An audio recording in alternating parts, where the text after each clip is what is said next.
നമുക്ക് അരി വറുത്ത് പൊടിച്ച് നല്ലൊരു 4 മണി പലഹാരം ഉണ്ടാക്കിയാലോ. നല്ല ടേസ്റ്റാണ്. ഗോതമ്പ് കൊണ്ടും ഇതിങ്ങനെ ഉണ്ടാക്കാം കേട്ടോ. ഗോതമ്പും വറുത്ത് പൊടിച്ച്.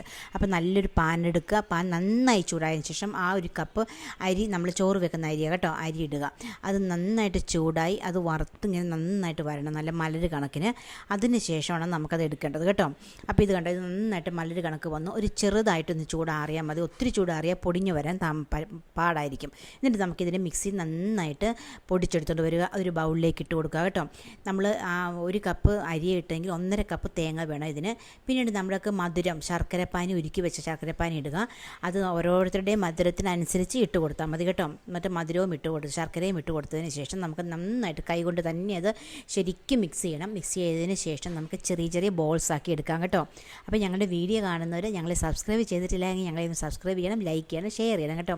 ഇതുപോലെ ചെറിയ ബോൾസ് ആക്കി എടുക്കുക കണ്ടോ. കാഷ്യൂം വെച്ച് അലങ്കരിക്കുക. നല്ല ടേസ്റ്റാണ്.